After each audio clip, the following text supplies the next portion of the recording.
Welcome to Next Stage. My name is Barry Stockwell, and on behalf of Next Stage Arts Project, we are thrilled to present two performances of AfterTalk by two people who have been instrumental in helping make Next Stage what it is today, Chard, deNiord, and Eric Bass. The second performance,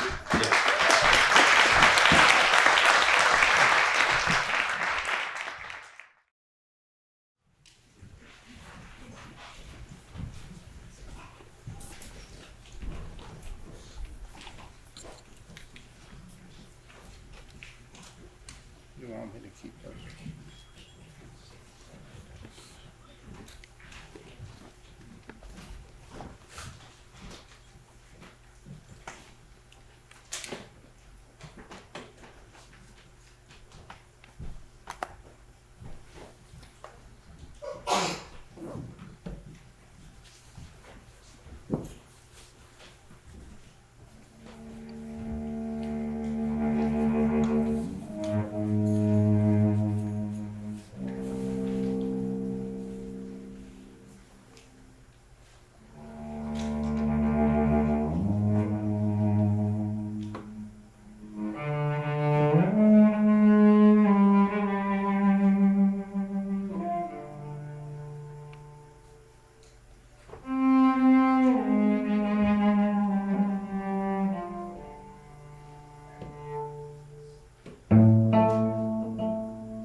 Dumuzi and Inanna were gods of Sumerian over 6,000 years ago. Her domain was the realm of fertility.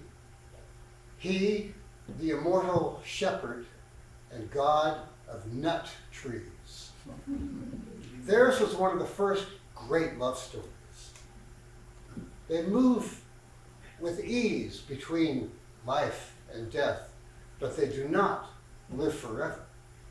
And even their afterlife may be brief.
Salmon who solved the rapids by catching the current that ran inside them the opposite way.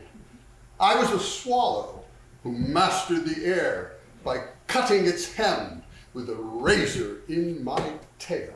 I was the wire whose current ran from leaf to leaf with invisible fire, until I pointed to the earth in 0 hour, and the whole world proclaimed my sovereign right to sit in the shade, move away from the many, turn to grasp a single blade.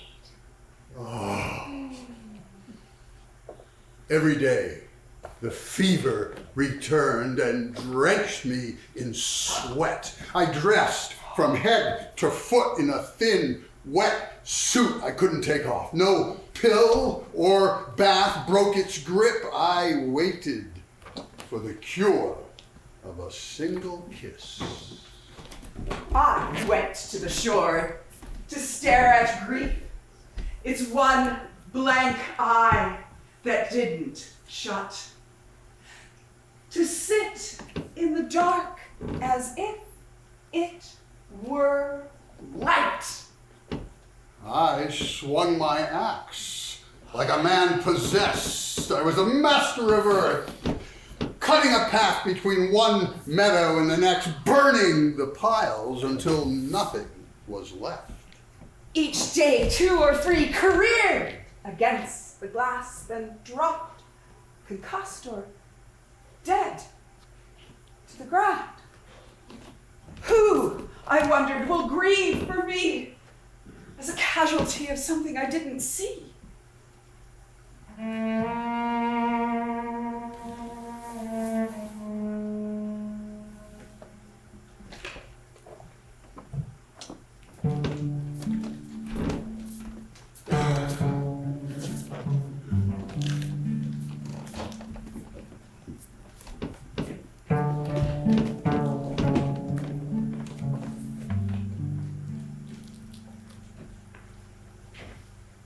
The secret opened that everyone already knew.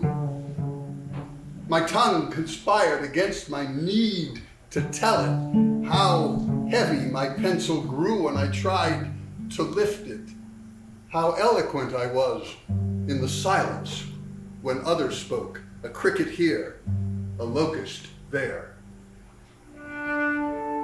I saw 10,000 shooting stars zeroing in from the cosmic squad. Already I had heard faint reports from another world grow louder in the yard. No blank in the breach of a single star. No tear in the eye of a heavenly host.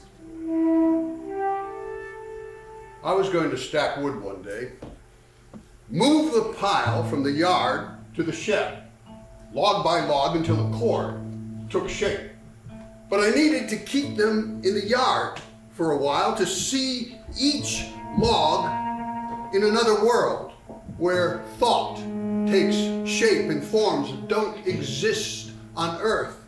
I needed to see the logs in all their glory inside the shed before they were there, stacked and square beneath the roof, to use my eyes as arms inside my head before lifting a twig.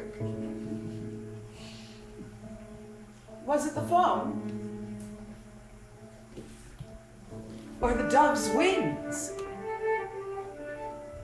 I was in the garden again like an addict, listening to everything. Euphonious nothing. The chimes beneath the elms, the wind in the pines, the yodeling thrush, the cry of a hawk. Heard melodies were sweet. But those unheard were sweeter. I stared at the dash between my dates, and then sat all night and all day in the guise of a shadow, picked a flower at dawn, whose name I couldn't remember, then laid it on the grass above my grave, read my name that had faded almost back to stone.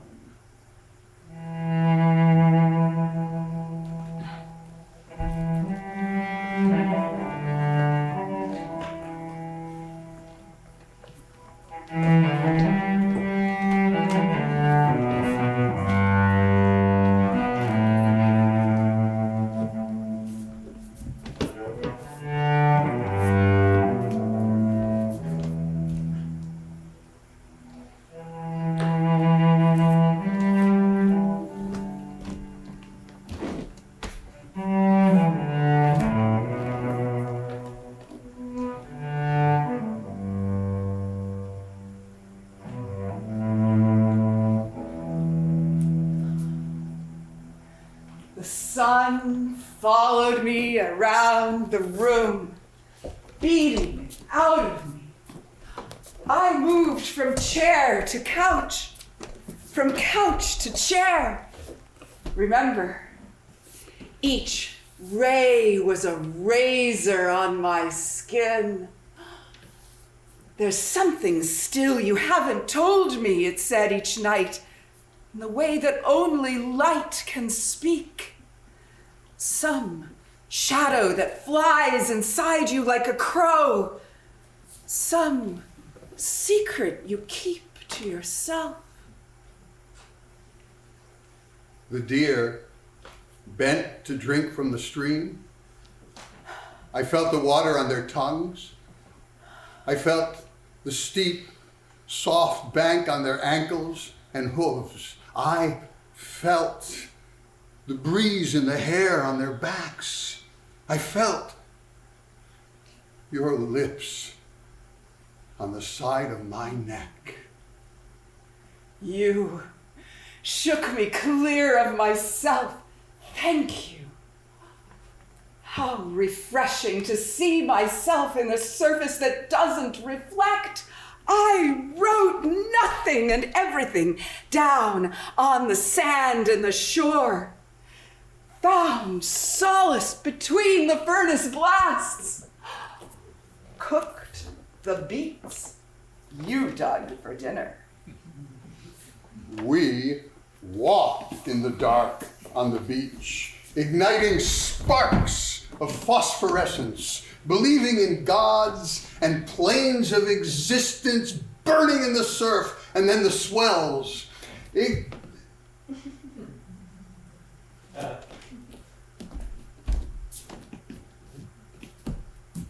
Ignore the stars that sing in the distance. Burn for now, for half a second. Light up for nothing like phosphorescence. The things I forget each year, that I knew more than I thought, that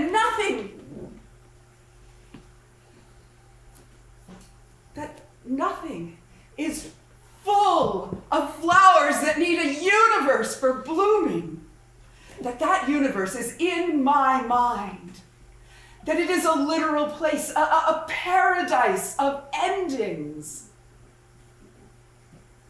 The sound of a fallen tree remains unheard in the light of a star that doesn't burn. That absence is the quickest form of light. That time is at the mercy of thought, and that I can either live in that mercy or not, singing in the dark. Like a worm in an apple, love hollowed my heart. So when they cut me open to study the damage, they found nothing there, only a shell with a sweetness inside that smells of the lilacs outside the walls of Ur. There, behind the leaves, In the breeze beneath the sky lay the answer I didn't know I was looking for until I thought of it as a color instead of a word. Silver. Silver. Silver. We walked through the house like ghosts with nothing on. Only the sound of water on water and coyote song. Only the tips of your breasts salted with fire.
I walked beside the great river and watched it disappear into the darkness like a syllable that needs a grievous heart to be heard.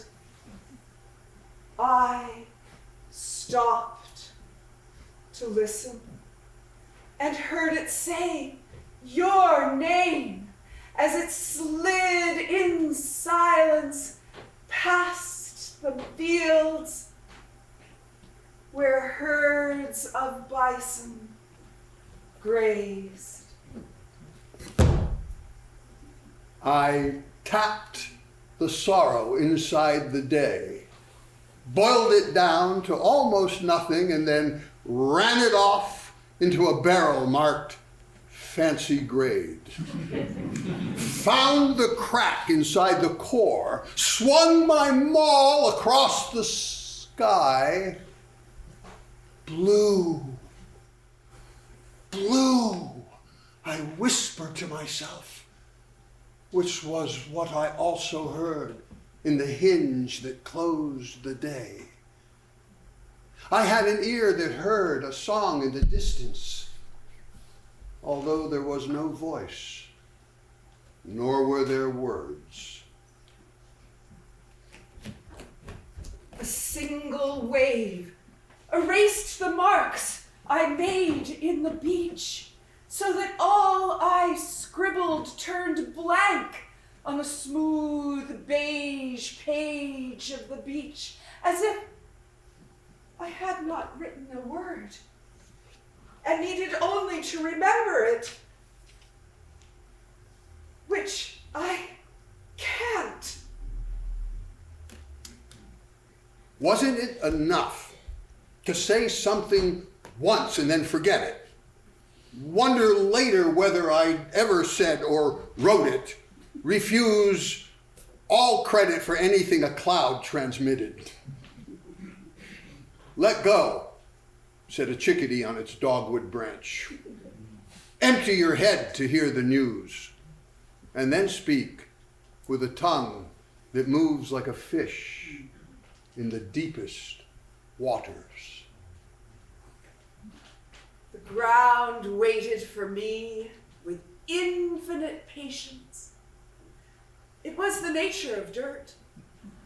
I told it as much in so many words with a laugh, too many in fact.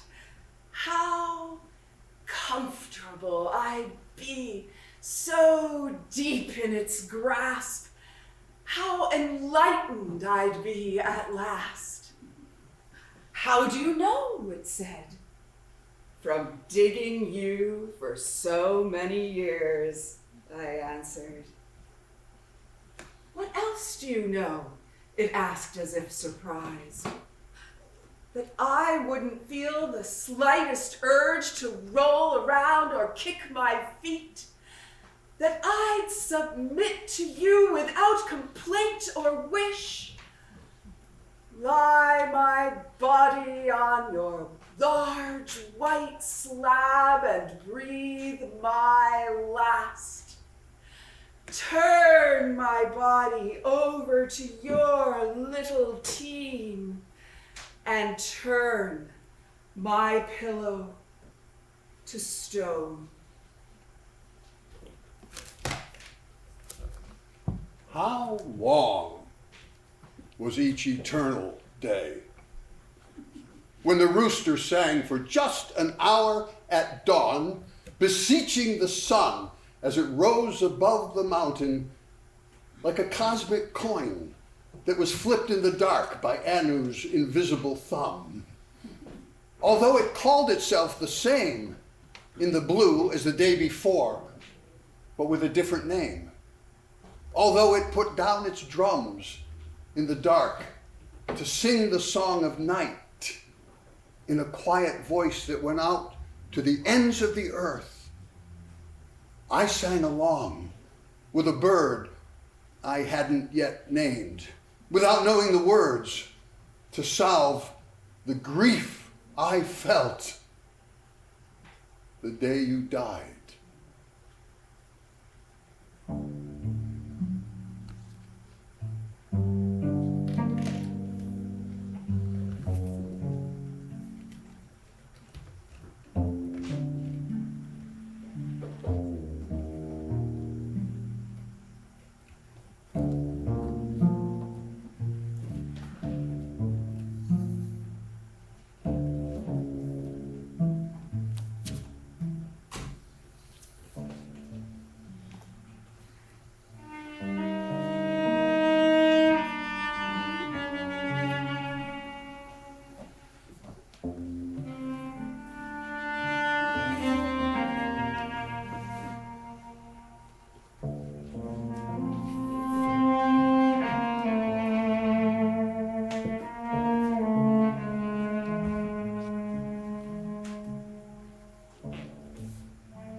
Called out to me across the meadow to multiply the distance between you and me by that zero you invented in order to rescue me from reason's trap, which infinitizes halves by math each time we parted. I remember the trout you caught. And also the bass. How deep they dove and bright they flashed in the sun. How sweet they spoke as I loosed the hooks in their jaws and then tossed them back. How every wish I made came true. The ignorance that bore your love roamed inside me like a shadow that wouldn't move as long as I claimed it and returned it to the darkness in the form of something, a coin, a badge, a stone, something I had loved but could grip only barely. And then hold tight like a snapping turtle, with immortal hands carry as a ticket to the ferry between this life and the next. I felt too much that evening you left. As I lay beneath the lilacs that stirred in a breeze with a scent of flowers from the garden nearby.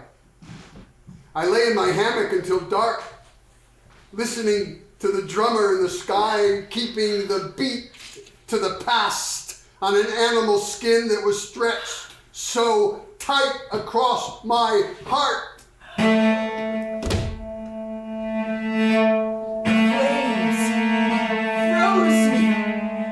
Ghosting my stare as it fixed on the flames that sang as they roared. Everything you have ever done and are doing now will turn to smoke.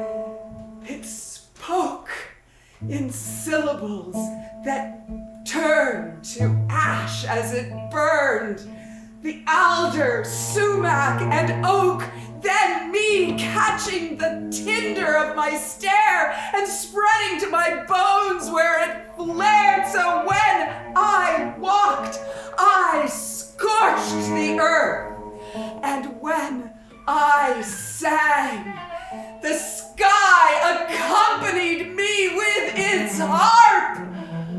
I felt my blood turn to oil as I threw more wood upon the pile until nothing was left for the hungry flames, save some sticks that hissed in the center with an acrid smell, and a cloud of smoke that rose like a ghost.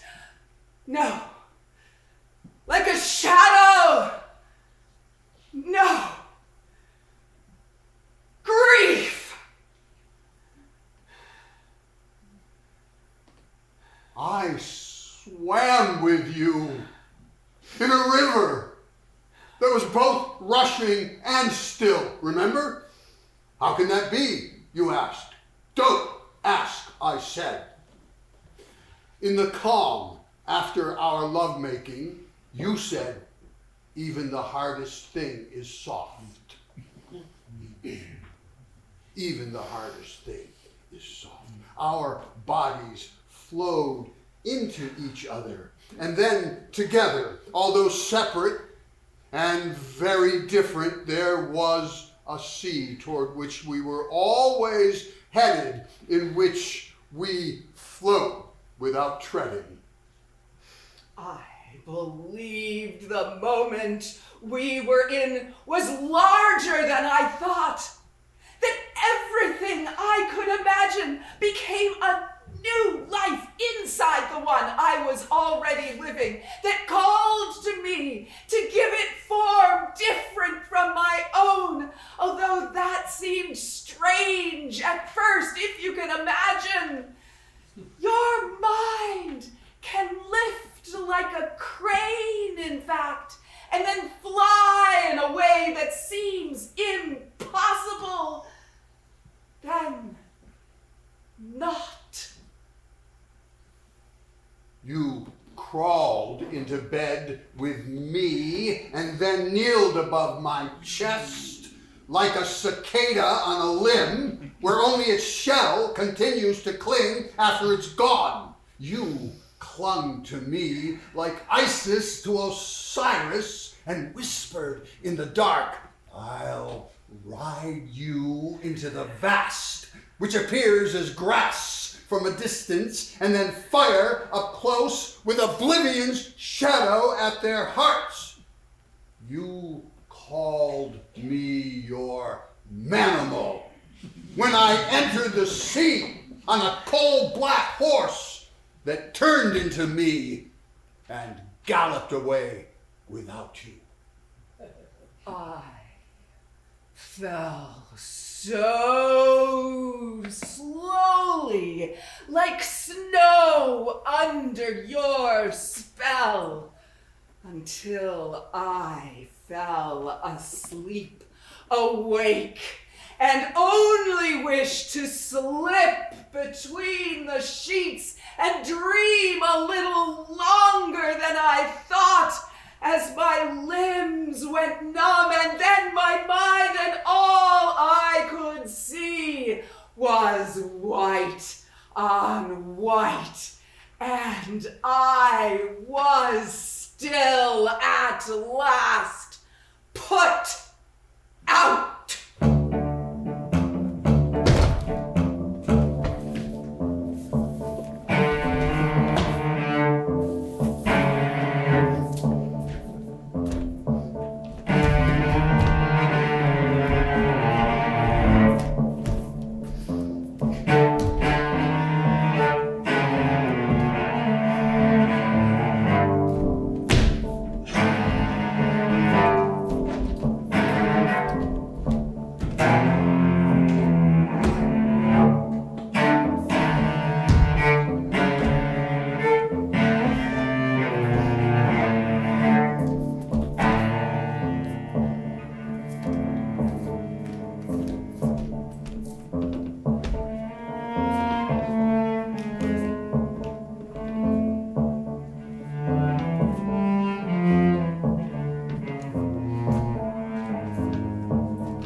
The pines swept the sky. The lake magnified as a lens for reading the stars from underneath. What I forgot came back to me like a sacred gift. And I thought, I'm only getting a small part of it. I'm only seeing with my eyes. A cornflower grew by the side of the road. Its blossoms took its color from the blue of the sky and then blew away. You sang along with it in a language that only hummed. Turned your eyes to a vase as wide as the field in which it grew. Used your mind like a frog to stick the stems and hold them in your mind as blossoms that only bloom and die. Bloom and die. I believed I was eternal. That day in the garden inspecting the flowers, the tulips, freesias, azaleas, when suddenly my orchid, my dahlia, my rose, my cosmos, you surprised me in a dell of gardenias with so little on you might as well have been nude. No, naked. Such was the allure your minimals wielded, correcting me so quickly to mortal. So all I could do was nothing, just wonder how so much difference could come together in ironic beauty in a single body extending from plain to valley to hillock to isthmus, convincing me that even your little toe would taste as sweet as the fruit that hangs at your root, in weight of my tongue to detonate, which I do. So gorgeous were you and sweet with scent, I dropped to my knees like a supplicant for a taste just there. I wrote letters to you.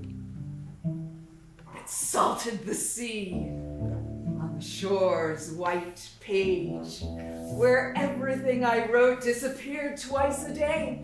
So you had to copy them on tablets with your quill dipped in Minorta's blood.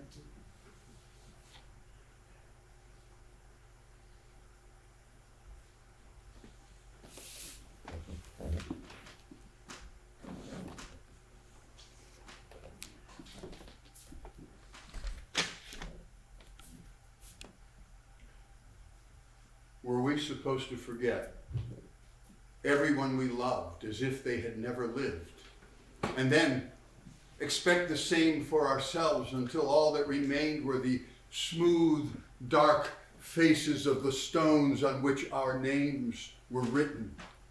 How were we supposed to believe that we were the same as every lover who had ever loved without writing our name in different letters? How are we to carve our names for now, which is, in the bloodshot eyes of the heart, forever? I couldn't grieve the long, redundant end of the leaves each year. They were gluttons for eulogy. Spectral freaks, autumnal clowns. A thing must have a face to die, you said.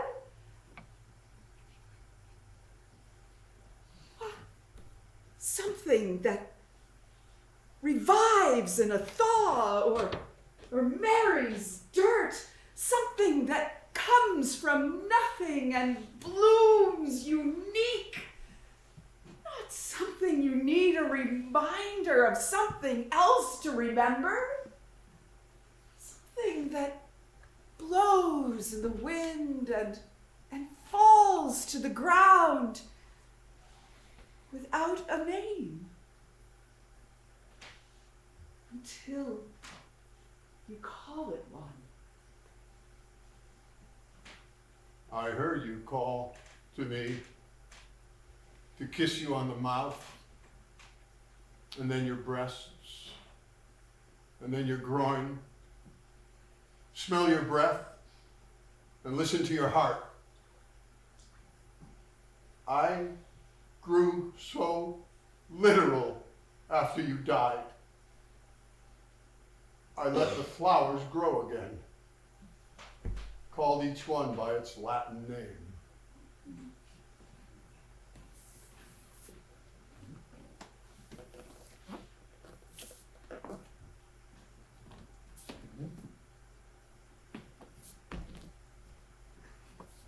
I sat in my pew of piled up stones in a hedgerow where a crow cried out her raucous caw.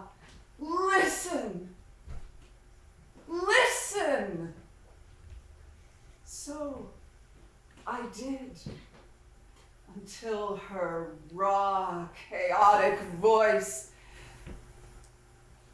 blessed my voice with a sound of heaven which I had forgot but remembered, with a bone in my heart that was also a tuning fork that rang in the quiet like a star. I felt moved, therefore,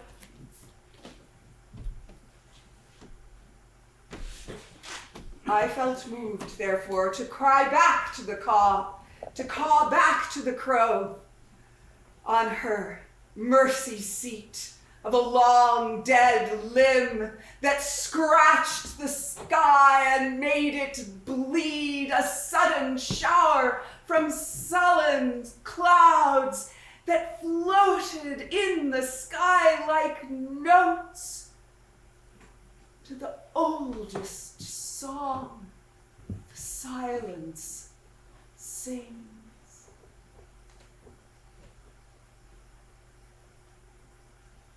This was my test, to see you in other things without mistaking you for those things, which were as different from you as stone is from water, but appeared somehow the same the first time I beheld you from a distance in the market one day when I was shopping for olives. Your belly is a desert with hidden springs. Your hair a cataract that falls and stays. Your thighs a current of mountain rivers. Your hips two dunes that shift and rise. Your toes a school of piccolini. Your eyes two stars that shine as millions. Your smile a blade that sharpens itself. Your lips a fig that ripens on my mouth. Your loins the valley through which I pass.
Found something I had lost when I was looking for something else that doesn't matter, but which led me to you in the orchard, where I walked alone, although you were always already there, standing on oblivion's doorstep, which was also the orchard. Where I had walked 1,000 times, but never looked up that closely to see you, that close to the sky in a tree, keeping your balance on a branch as you picked a date from the very top. You touched my chest with your fingertips while I lay beside you trying to sleep. Calm your heart, you said, by which you meant gird your loins and prepare for grief, for tomorrow I may leave you. You woke me to a dream of waking where I approached you and sang your name as a member in the chorus of names. When I heard it again, I remember silence and the sound of your name, as if I said it in a voice inside my head that you could hear also, as it sang like an angel in both of us as we stood on the edge of the meadow, separate yet together, fully involved in the music of flames that accompanied our voices, in crimson robes with holes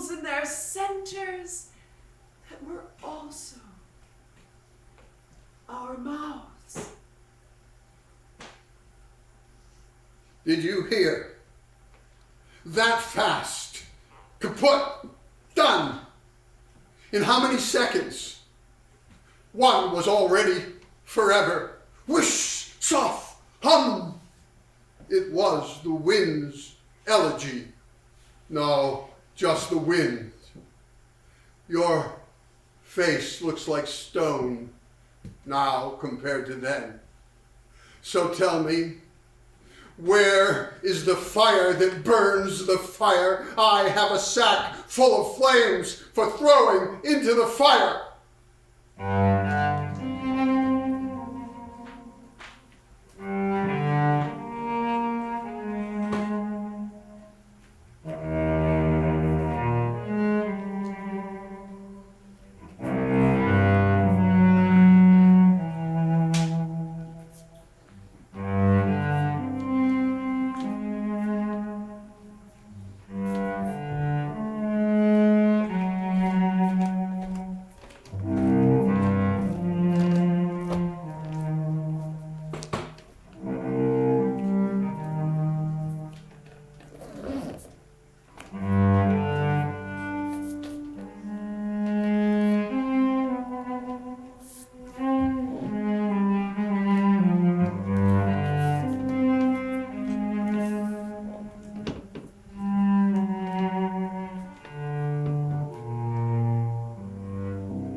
Approached you between the rows and held your staff from behind, then kissed your neck.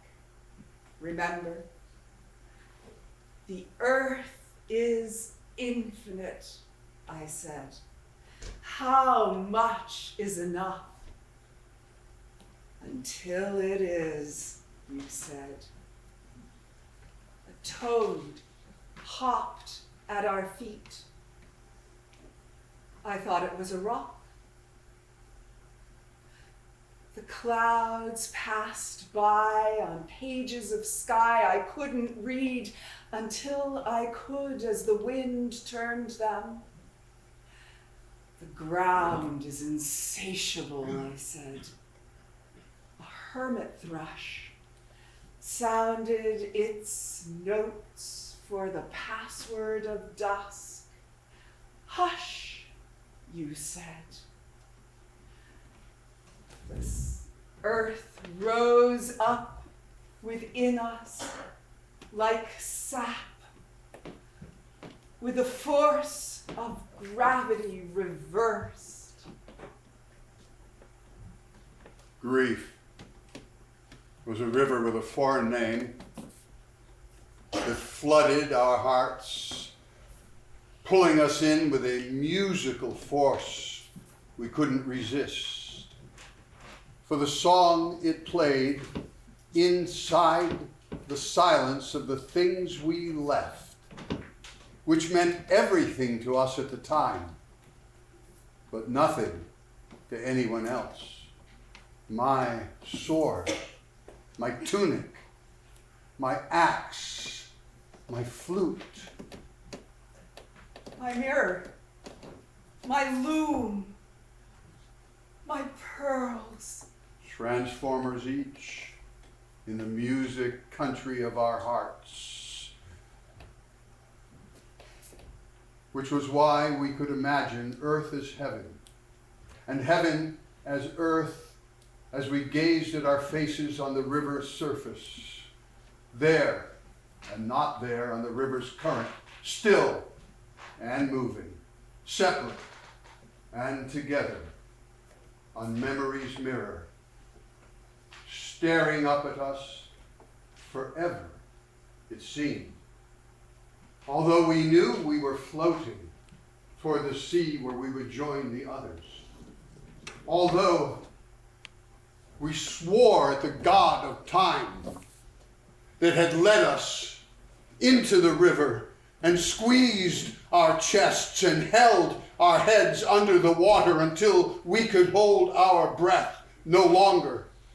Like when we sat on the porch after dinner And the birds were singing, and the clouds were passing by like letters, free of words, that just kept turning into days we thought would last forever, as the same, but different enough to age us with a razor so thin inside the air, we neither saw nor felt it.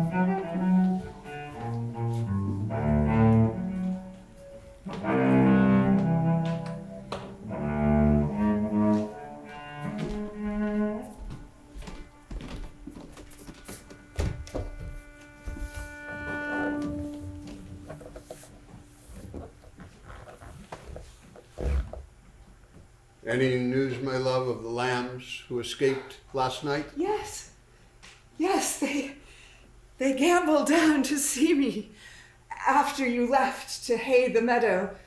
So happy to see me, they sang as they lay. Oh, where is your beloved? Mistress, where is he? He's in the meadow, I answer. Can't you see? They are running toward us through the rye that whispers a riddle in its chorus of blades. So short, no matter how long. The earth loved us a little, I remember. Dido and Aeneas, Orpheus and Eurydice. Romeo and Juliet. Oh, the mercies of heaven in which we know all time. Touch me again on the forehead that I can keep remembering.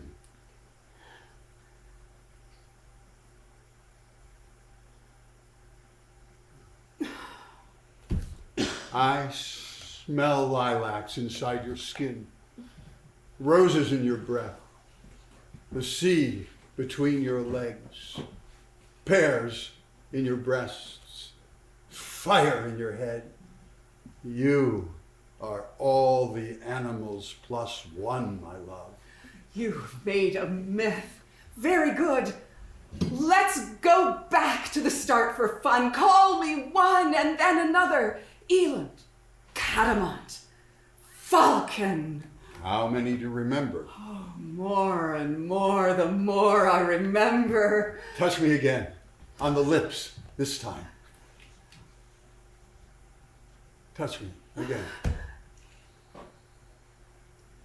No, then you'll dream and forget.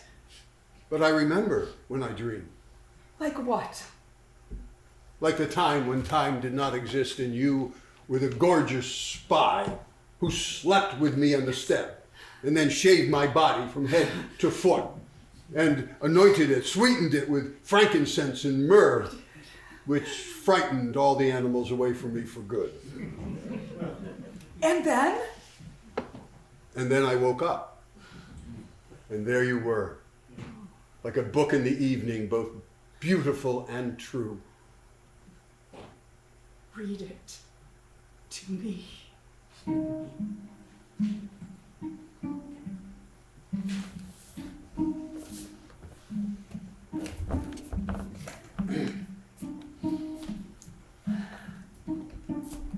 We needed the animals to see beyond ourselves, to know no creature we might ever imagine could be more beautiful or strange than the ones that roam the earth already. better to admit we were fools for falling in love each time we awoke at the start of the world. I think we can think and love at the same time, my dear, don't you? Even now, I am thinking without thinking that the speed of light within a vacuum is a fundamental constant. No matter how fast we might be traveling in the field between here and there and here, when we gazed at each other at the same time and with the same desire we felt when falling in love in the garden. Listen to the grouse finding his beat on his log, which is to say, refrain from going on and on past the facts towards that which is already enough. What would you write next, my love? The field in which we slept last night rose like a cloud and comforted us. Your turn. We would love to return next fall, in late September, and then again, return again the year after that, and so on forever. Now you continue, love. A word or two upon my back, with your quill. A blue tattoo that bleeds each time I read your lines in the river's mirror. If I can, sweetheart. If I can.